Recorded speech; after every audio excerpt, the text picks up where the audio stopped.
Sini lah. 200 meter ni. 5 ekar 200 meter. 660 kaki. Tapi dikurang sikit lah. Ujung-ujung tu ialah sebab dia parit dah. Udah ada parit dah ujung tu? Ada semua ada parit ni. Saya dah buat camering semua.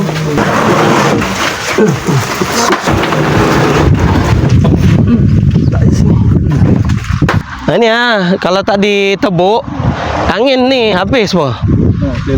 Diselak ni. Biarlah tu. Selagi tak siap ni tak boleh.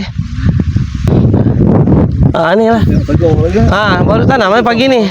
Saya tanam dengan budak-budak tu tadi. Hantar tanam. Ini petang malam saya tanam sikit separuh. Ini tak payah sirah Tak payah. Tapi tak tahulah bang, kalau kemarau sangat ni mau juga kena siram. Tapi ni parit ni ada. Kita boleh tarik daripada mesin. Alhamdulillah.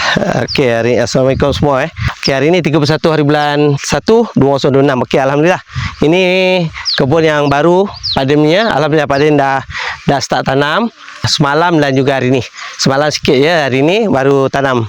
Ni lebih kurang 3000 pokok yang kita tanam mula-mula berperingkat-peringkat lah. Tengok ni keadaan dia.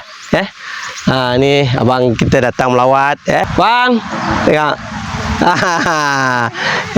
Dia abang ipar Pak Din. Okey, datanglah melawat kebun Pak Din ni.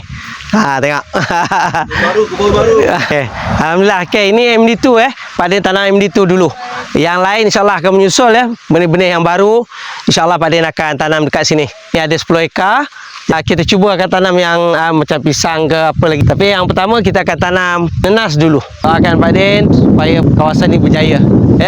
Dan dapatlah ramai lagi tetamu-tetamu dan juga pelajar-pelajar yang ingin belajar dengan Pak Din, insyaAllah boleh datang ke Pak Din tak lama lagi.